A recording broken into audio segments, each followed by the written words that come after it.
Fali au vide. Faire niveau ya leko hein. Ngana noko pena vraiment na wingé. Fali au vide. To vidéo. Omoni faire nenga na loso bumbati saki ya buloso bumani ezo vimba ba cha code 16. Mobondo ezo vimba partout. Faire niveau ya leko hein. Ngana noko pena vraiment na wingé. Ngana noko vraiment na wingé pena. Utala ebo edo azo vimba. Ama meza bitumbe lele. Meza bitumbe. Arrêtez la musique. Arrêtez. Katazoba. Vrenoko vraiment na ya wenge aena loso ya bumba azo vimba ayeli biso lisusu masanga ya kwiti balobi akoleka aigle kala mingi te tokomona ye azo vimba. Eske ya solo bandeko babolingo to analyser na makambo yo. Mesdames, messieurs, topesi bino mbote. Boye malamu na manaka na biso Katazoba, la chronique Intello. Vous êtes chez Boalwood TV avec Eagle Woman, la gourou de son temple, la maman des aiglons. Mon amour si a vision mbanga état d'esprit. Tokumbela ramasolo kitoko. Toke na ngope kitoko kande to bandango. Ne lâchez rien parce que nous on va rien lâcher et restons ensemble. Y a pas de souci. Abel Boal lande makambwe. Amama makambwe. Un retour à Paris La Défense Arena est-il encore possible pour 2025 de la part du Padre? C'est de ça qu'il s'agit, mesdames, messieurs. J'ai vu ce post de la part de Mbote. Je me suis dit pourquoi ne pas analyser là-dessus. Et voilà, ça nous fait un sujet de plus et on y est. D'accord? Un retour à Paris La Défense Arena est-il encore possible en 2025? Les Gaulois, est-ce que vous avez des réponses? Avez-vous des réponses, les Gaulois? Maman communicatrice, madame la communication. Alobaki déjà na kati ya badato ekobima Paris La Défense Arena ezate. Alors, est-ce que ezate définitivement ezate ekozalate? To ezate pour l'instant, mais ekozalato ekoki kozalaka. Donc, on va essayer d'analyser s'il y aura une possibilité ou il y aura une possibilité pour que le Padre fasse son Paris La Défense Arena 40 000 places full. Bayemba ba éliminé, bayemba ba double taux, bayemba ba cajou des colonnes, batu batonda, basala full ndenge batonda ga libanda. Ya Paris La Défense Arena, ya Fali Poupa, TV zalaka radio te tolobakango chaque fois. On peut retourner vers les images et c'est la biso qui tourne lengi. Est-ce que 2025 ou 2026, y a-t-il une possibilité hein? On va essayer de voir ça. TV za radio te, on y est, voilà les images. Paris La Défense Arena, on a libanda. Ha. Il faut tout ça c'est la rabino ba image pour conscience ils ont rabino. Parce que y a moko bozalaka ba inconscient ba gaulois. Et là boko kate bozo ya to sala ngo double to sala ngo sold out. Il faut tout ça c'est la rabino ba image. Modèle etonda libanda boy. Modèle tala batuloko la bazo kende na mec. Hein? Ok, na la Mecque. On dirait batu bazo kende soki nzela ekulusu. O ba catholique ba salaka. Tu vois? Motuna tosa komituna na biso na batambote na biso na ba Gaulois na biso ba warrior na biso yo ba naître église au milieu du village. Congo mobimba. D'accord? Question tout se poser kaka. Est-ce que ça sera encore possible pour que les padres abete la biso yu arena même l'année prochaine, même l'année après l'année prochaine? Problème mais est-ce qu'il y a une possibilité? D'accord? Est-ce que possibilité moko ezali to mona na to la to la muki boye ndenge papa Rosa lobi niveau les padres goya go leko otala epena bo azo vimba. Oh my God. Alors, toko taka na kati ya sujet mbala moko. Omoni ngana loba eloko yo ba Gaulois balingi ko faire répéter biso makambo parce que ba matoi mangongi. Soko boti mwana ya matoi mangongi lokola golwa nayebi te so foke etika ene internat to na orphelinat to na crèche to wapi baza na matoi mangongi moko bayoka ate basali bango lisu bière so bameli esiliti tokoya na makambo ya bia wana namoni mutu moko atikelinga na commentaire bakomelinga na commentaire ba star américaine pe yana ba star américaine musu pe bazana ba bière na bango basala ya bière donc bino bokomolanda ba américain oh le rêve américain le rêve ya aigle. Alors pas parole salobi fali ovide les padres oya olekayo arovide na ye melelo ndete mikolo nde bonionga manan ava vide bonio kwa manan. Alors j'étais en train de dire dans l'émission passée papa na biso moko a réagi saki tochaka voice ango tochaka voice ango comme ça to commenter ndenge ezalaka nakala tango fallait abimisaki droit chemin fer abimisi sens interdit bazako kende pigen bazako kende moi à peu près air course bandi bazako kende moi à peu près distance ezalaki fallait azaki na moi un pas en avance mais ezalaki pena ya makasi ndenge koma lelote. Donc fer à l'époque il tenait encore bandai ko tenir pena nanu fali boy fali côte à côte neti jibena wera. Mais écart o ekota o ekoma lelo pena so tali pena bomo na kilomètre ya trajet. D'accord? Et le nini sala ndengo wana alors ngana monaki keza parce que l'artiste a proposé à batu susu ba œuvre ya qualité te. Parce qu'à l'époque ezaki so fali organiser zo beta o kakuna pe Paolo de Souza zo beta. Mercure. Soki na kolela côté kuna yoka trésor candle les obeta nani apesanga babeki na pesa chéri nanga tambusa bolingo oyo. Donc côté pena musique ko ezaki oya bimisi ya obeta o pa bimisi ya obeta.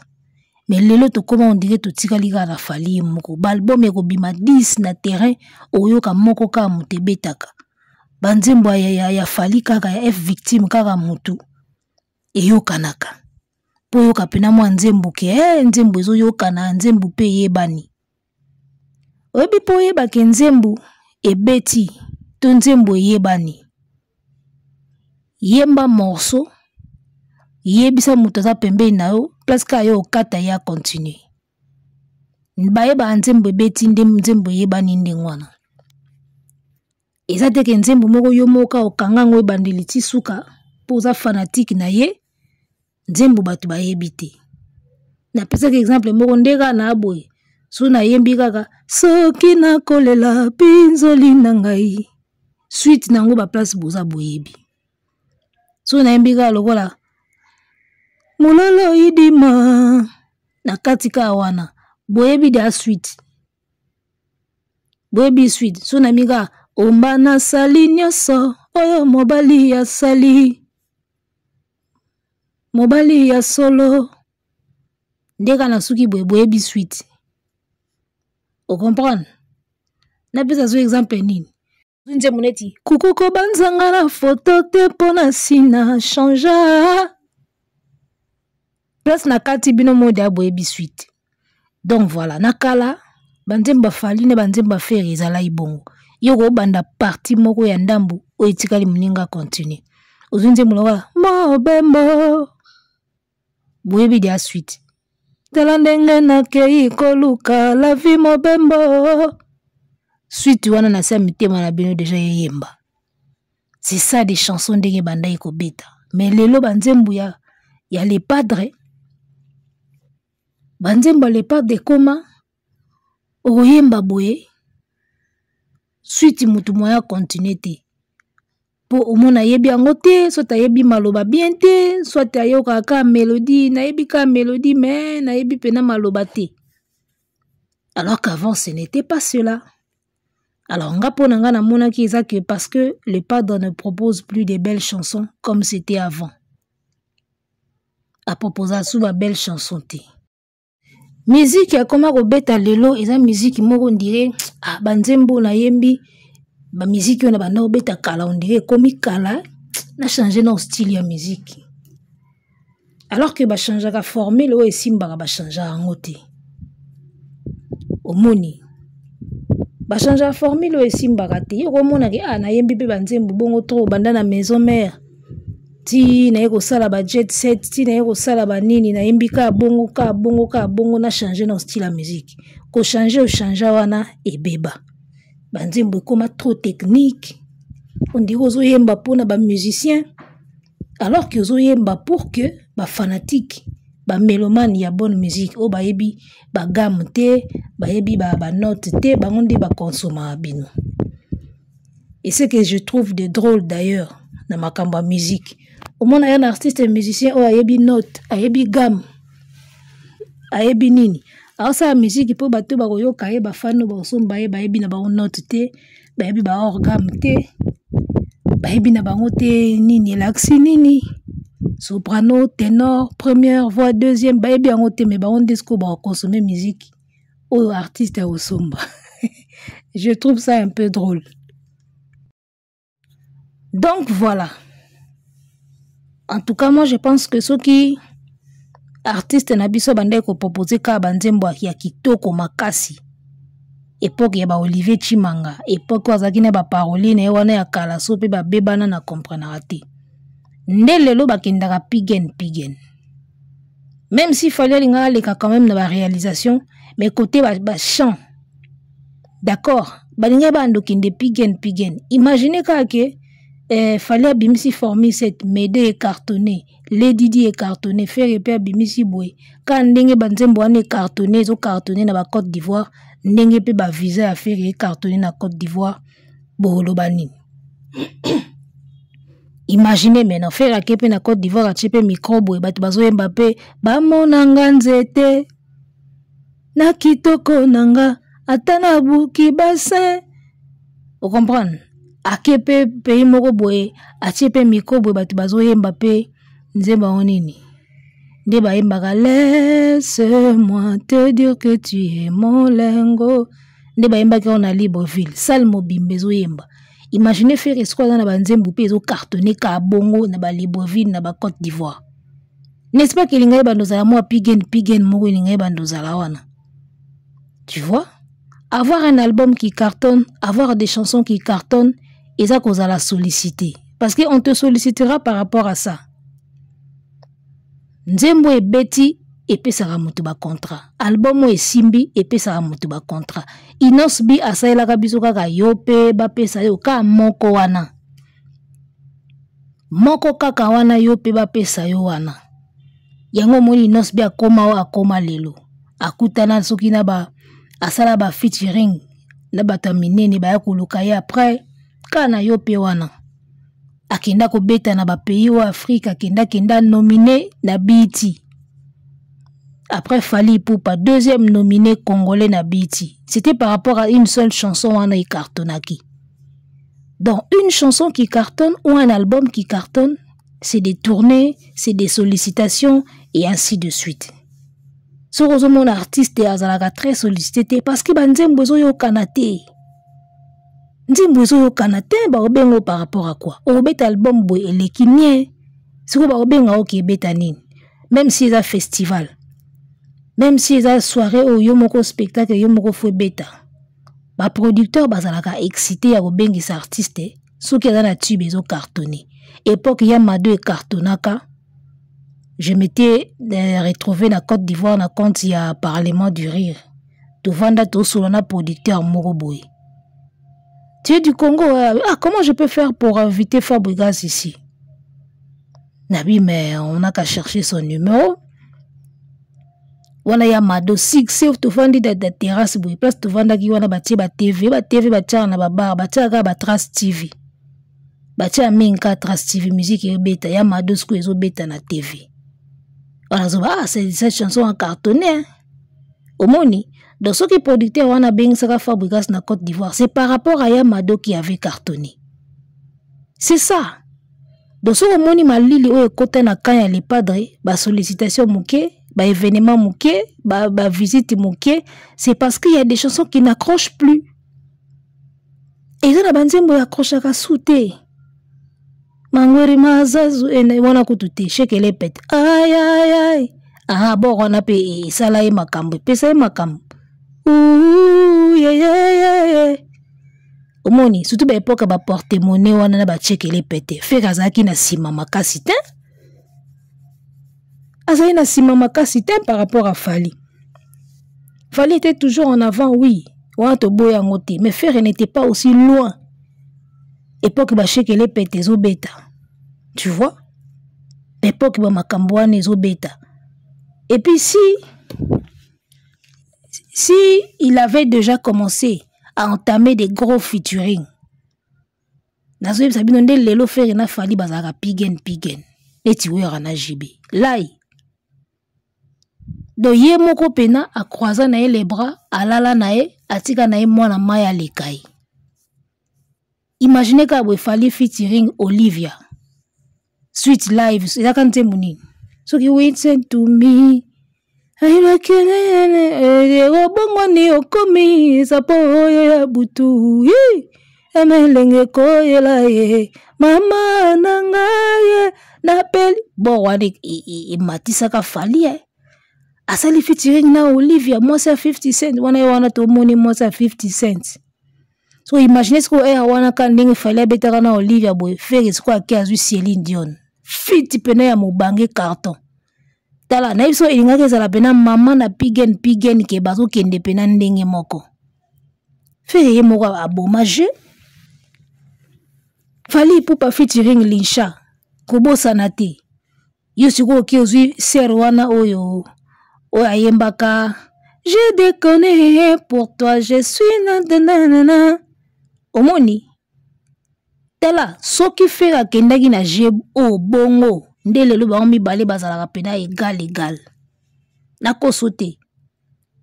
Pourquoi ils a possible, elinga que ça possible, pourquoi tala inosbi, era bandi carrière, na place à komi lelo.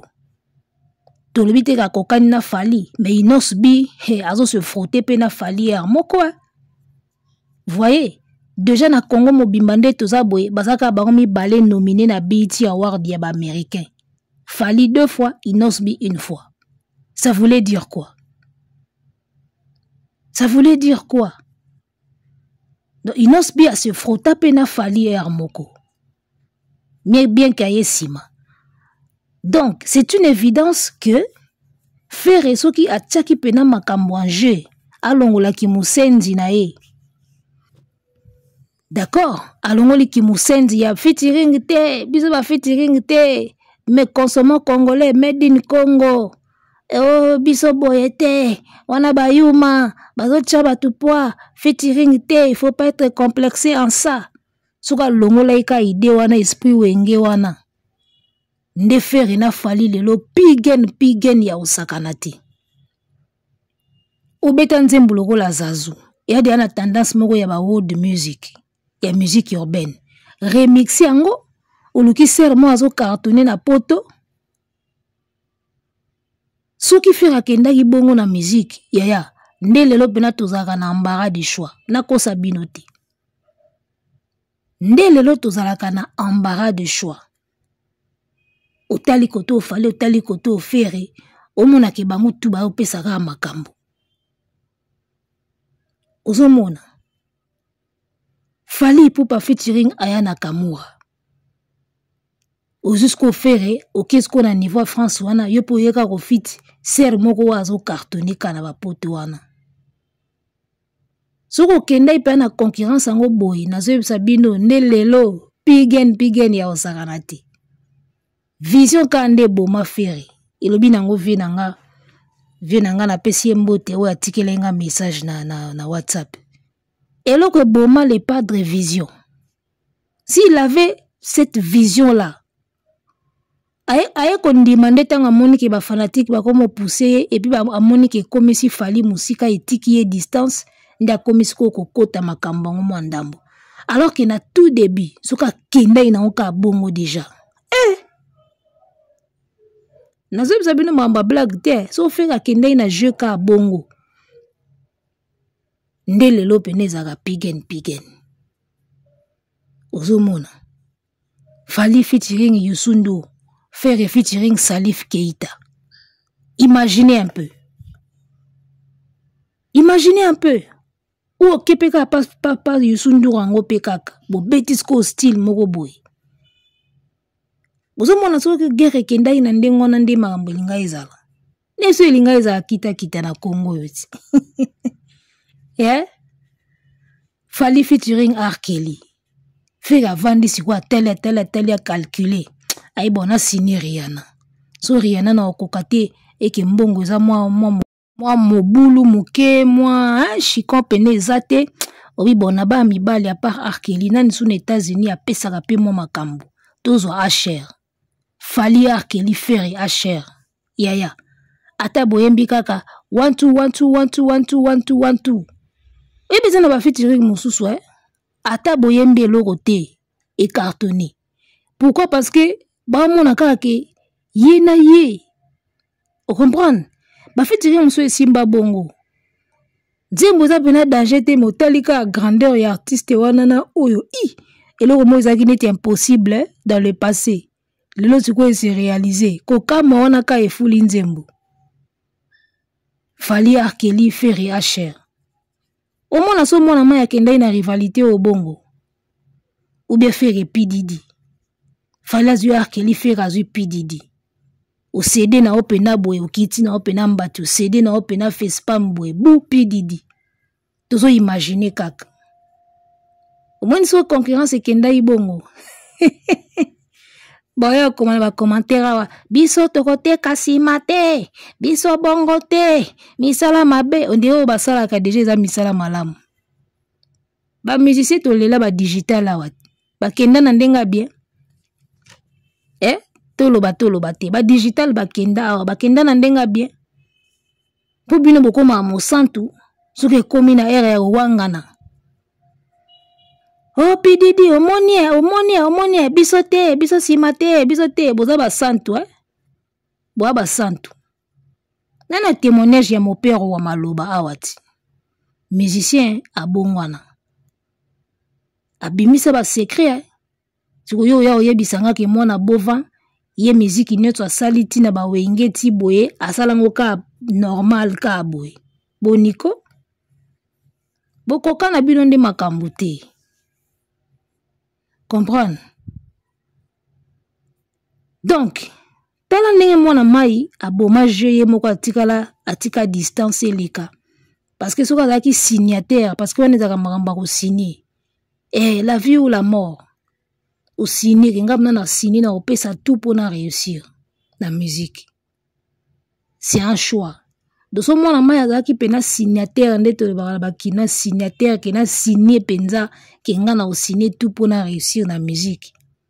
Ndero e karo izate enga uta wapi karo. Ozo imaginer to vandika ka boyebu. Les Padres featuring Céline Dion. Ou bien Tina Turner. Asa sila na mais komboka ya Tina Turner ya na un Congolais. Makambu. Vous imaginez un peu. Bouvandika boye bou. Rencontre mo boye na ba Jennifer Lopez banini. Les Padres. Elinga ke pese mama na makambu nde lelo ezalaka équation entre Fally na Ferry ezalaka équation okumisa nani otika nani. Nde lelo ezalaka équation ti. Aboma jeu moko mwana mai. Atika efanjwa leka na ye. Aboma jeu aboya nyonso. Bolimo wenge. Est-ce que esprit wenge ko betsa mutu yu arena? Baboya nyonso. Aboya tout. Aboya kokangsa photo na bastar. Aboya featuring. Aboya nyonso. Nyonso we ko mate na niveau na level moko boy. EPC gabarit moko boye. Aboya. Fallait asali featuring na Dadju. Un coup. Kutambala moko Maître Gims.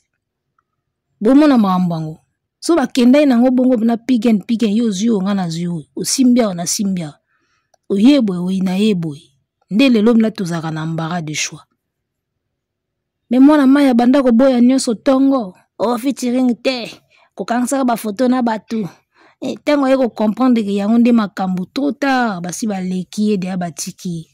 Elle ba fanatique sko ba komo tindika ye salate featuring te sala munene te.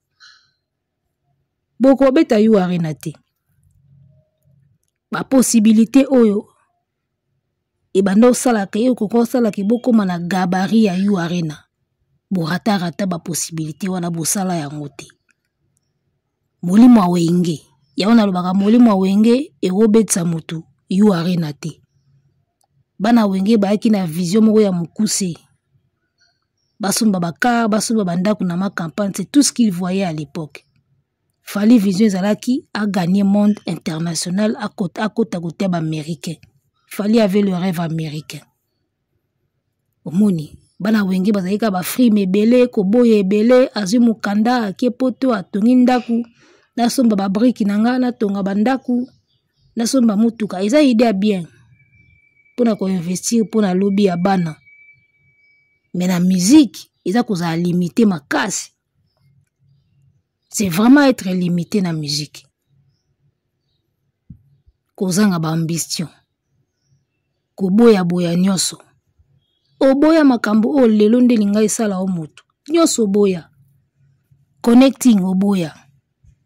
Koyemba na français na anglais oboya. Kobongisa français koyekola ngo bien oboya. Siko boy rezoleka. Boy rezoleka. Tango yeko comprendre que lelo sa yango mobulu trop tard. Français mabe ato yembi na français. I love you too much, my love baby oh. Anyone to go if I ever suginini if unane sugindeni na ngwa yembaka wana. Awo tukyondo oh. Mami wenda fili esimbati. Namona video moko boye na teka ngope na kati emission fali pupa obeta guitare azoyemba nzembo aloko akanza.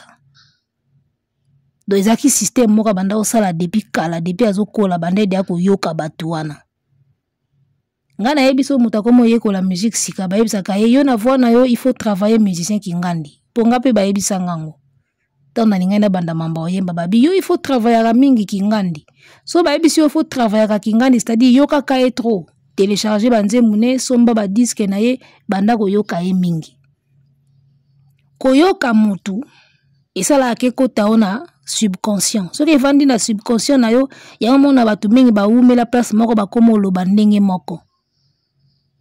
Ya mona ga umela na leader wana okoma koyemba neti ye. Eza koyoka lito ina na cerveau e fonctionne nzela moko. Eloko yoka mingi e vandi na subconscient. So evandi na subconscient facilement ko reproduire en à tout moment et ko bima. Et ko bando bima à tout moment ko se manifester na nzoto na yo. Ya baba yo kaka mingi musicien kingandi, fo yo kaka mingi loko kanza, yo fo yo kaka mingi boy. Ko yo kaka mingi za pourquoi? Ba technique na ye ezo kota ona mutu. Style na ye ezo vanda ona mutu. Ba ligne ba texte na ye na ba nuance na ye ezo vanda ona mutu. Et loko kangaka na mutu facilement tu peux le reproduire avec le temps.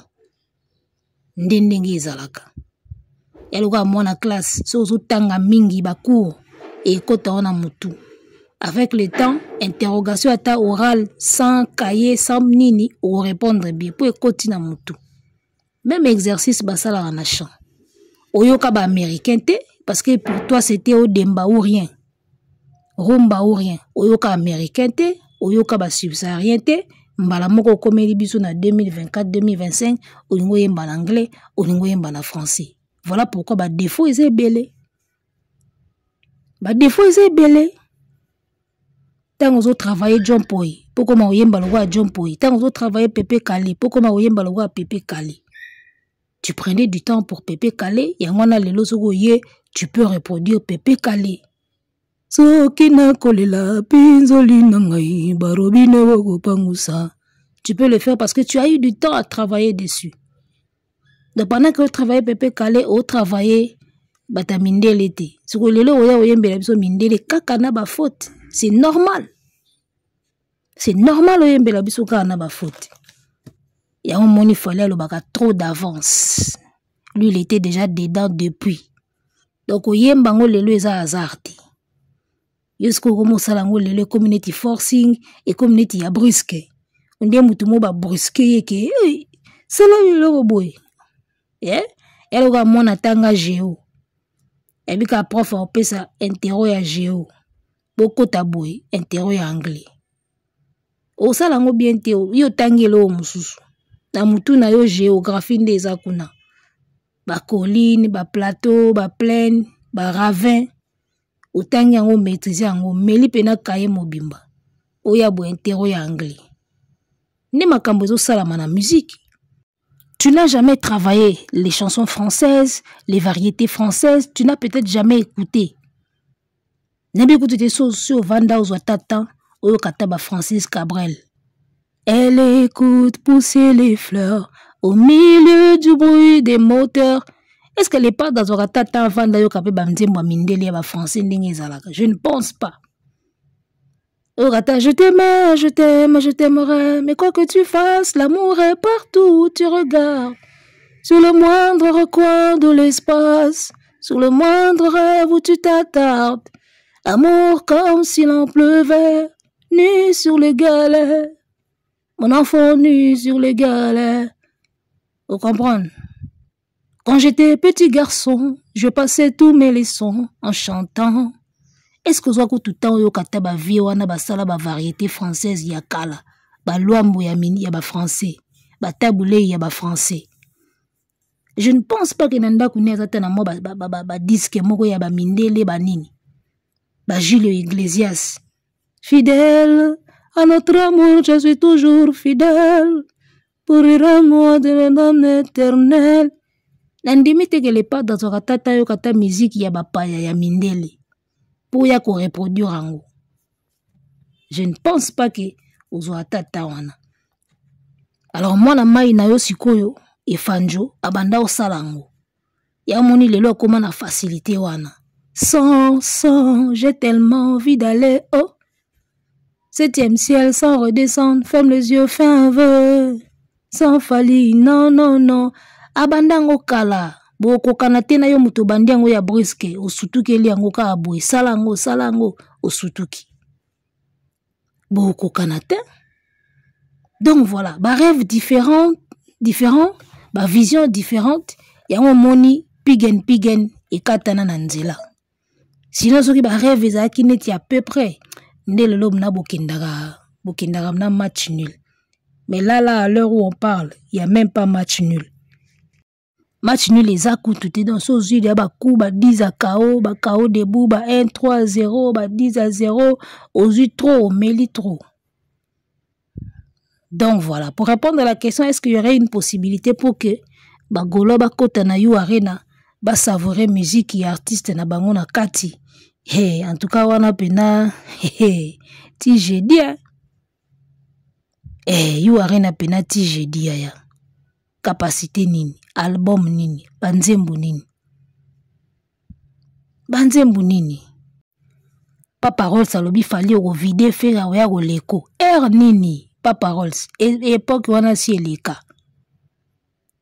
Époque ya kokai ko rattraper muninga kangaye to pe alekaye eleka makasi do abna to komis ko na butu penza.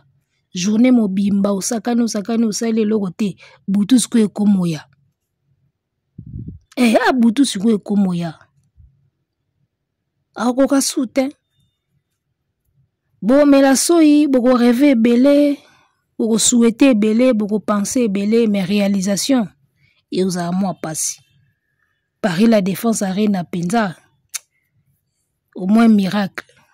Quand à temps normal de to yebeli boy. Arrête, même na 2026, rien. Même na 2026, rien. Dose la kaba date, tournée européenne, il y a les padres.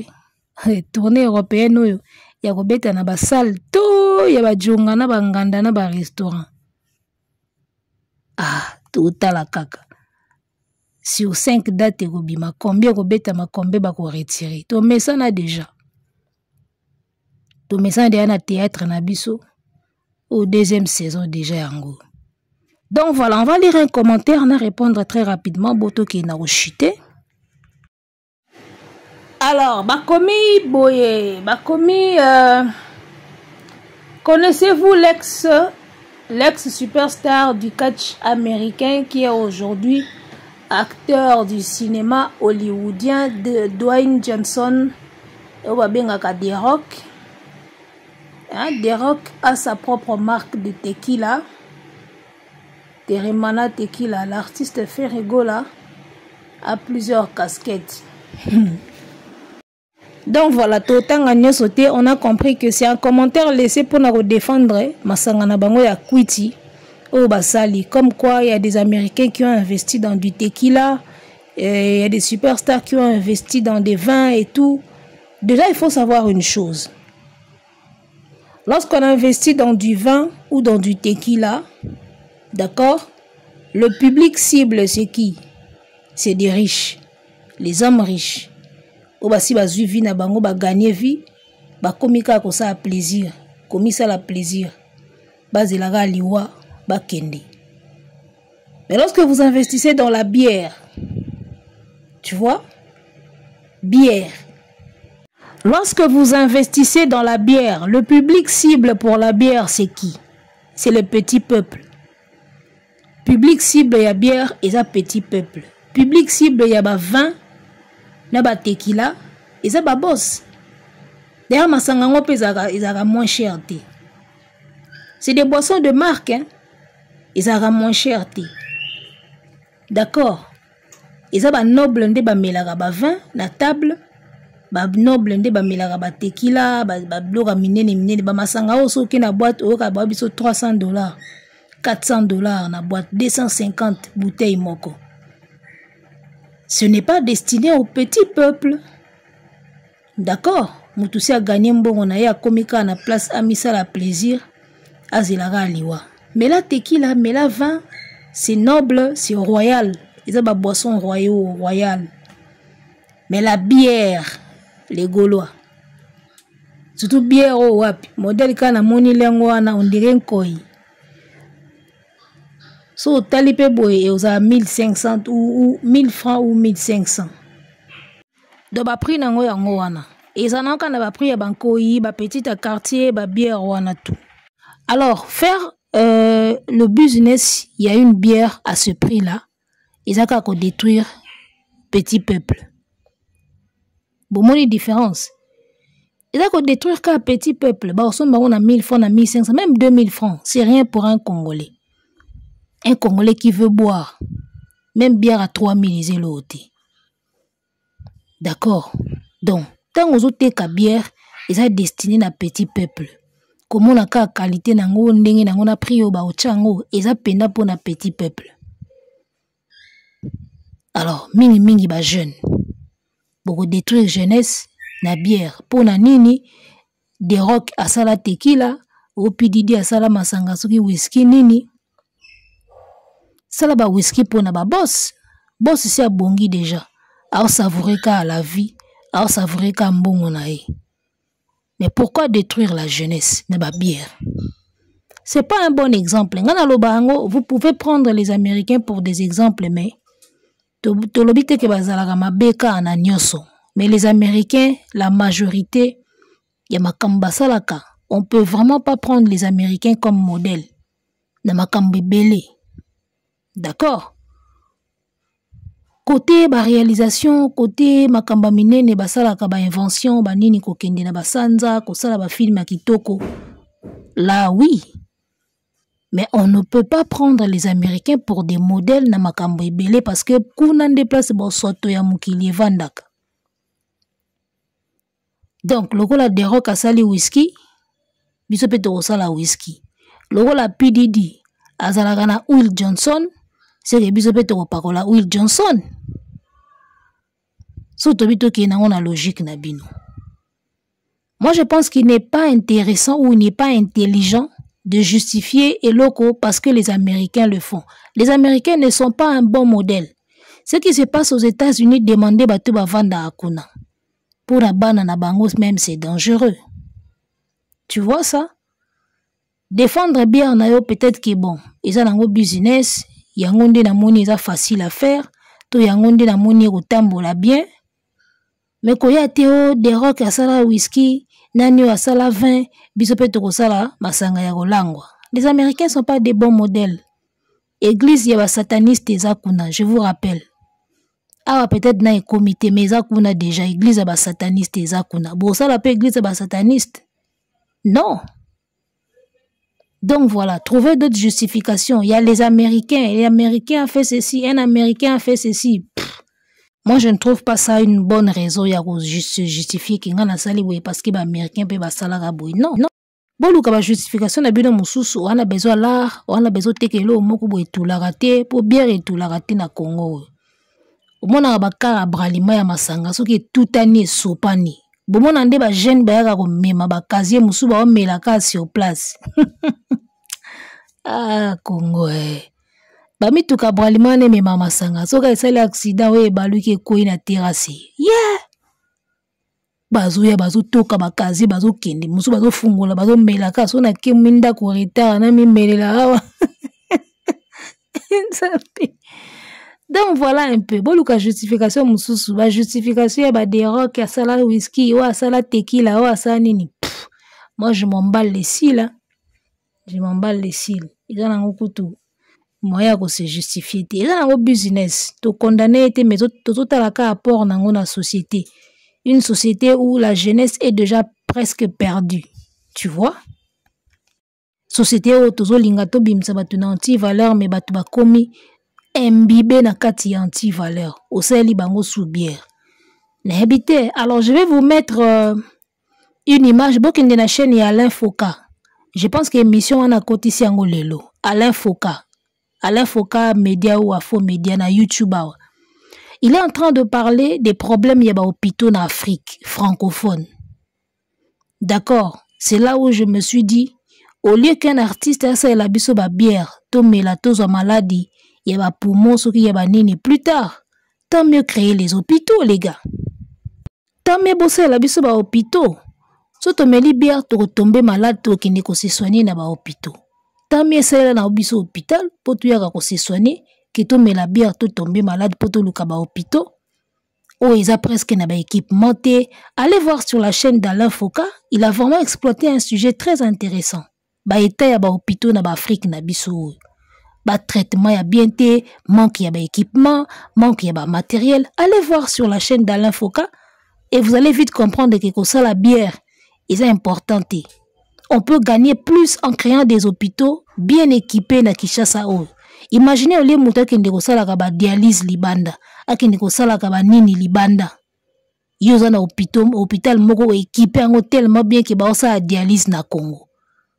Ba étranger ba ko bando ya ko se soigner wana. Est-ce que vous imaginez? Ba bloko ba sala ka ba chimiothérapie o ba kenda ko lukana Inde wana. Tu installes un hôpital awa, au luki pena bateau engagé, même bateau, baza pena bien formé, dans ba campus nabiso awa. Même s'il faut ba étranger, ba ya couper sa formation, tout est possible. Aye a pesi bana, ya campus formation, et puis accueilli, ça se fait. Ba chimiothérapie, ba centre ba dialyse, et ça la marna Kinshasa na hôpital na yo. Yo artiste et musicien. C'est majestueux. Non seulement il recote l'art est belé, et puis, tu vas louer initiative, voilà. Est-ce que vous imaginez un peu? Tout ça moi vision.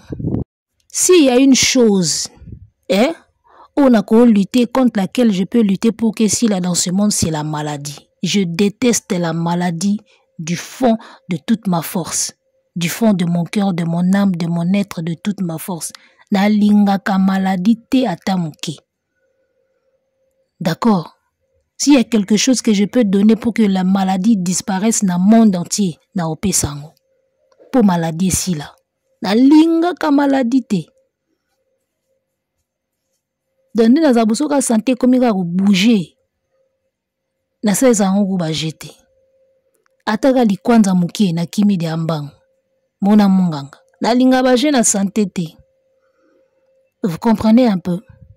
Et depuis que je me suis installé ici na Brazza, je suis en train de remarquer, je suis en train de me dire, si j'avais beaucoup d'argent, je pourrais construire un centre médical Awa. Parce que j'ai comme l'impression que Awa n'a qu'une différence à côté. En tout cas, côté médical, différence est ça. Na Kinshasa, on a tellement des experts ya ba campus, ba médecins qui ba basala ba polyclinique na bango, ba dispensaire na bango. Au moins na toana clinique Ngalema, mais so tel monde Ngalema Sainte Teresa. Ngalema Sainte Teresa ya nani? C'est un médecin ou asala na clinique Ngalema a créé cop na Ngalema Sainte. Les artistes aussi se soignent là-bas. Bon monde mambango ekendaka.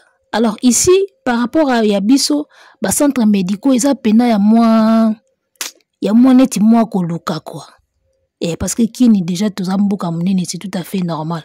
Donc je suis en train de me dire si j'avais beaucoup d'argent, n'engana fungola maman na clinique ou même centre hospitalier, même un dispensaire, un petit dispensaire ouais.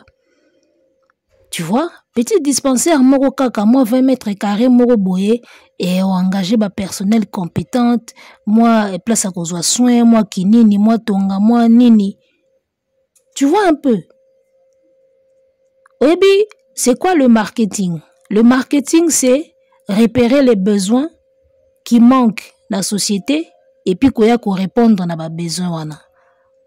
Qu'on répondre à nos qu'on repérer les choses qui sont nécessaires dans la société ou les angi et puis qu'on kisango. Tu vois? C'est ça. Bière les angi te na kisasa. Oyeko baksa bière, c'est pas mal. Mais ce qu'on repérer loko izangaka. Oyena, oyamona bat bakoma ba riche. Ka boy. Après bakome okisi, o asimba te. Il y avait un besoin. Ezaki wana me bat bazaye ko mona loko angote. Tango yo ye otie loko ango. Et comme très sollicité, c'est tout à fait normal. C'est tout à fait normal et comme très sollicité. Toloba mingi te minute eleki déjà. Allez voir l'émission d'Alain Focus sur les hôpitaux. Il y a Afrique et puis boye bake ba bloc à construire et zande ba hôpitaux bien équipés au lieu de la biso ba bière. Donc voilà, moi je vous quitte par ici, portez-vous bien, ciao. Arrêtez la musique, arrêtez quoi.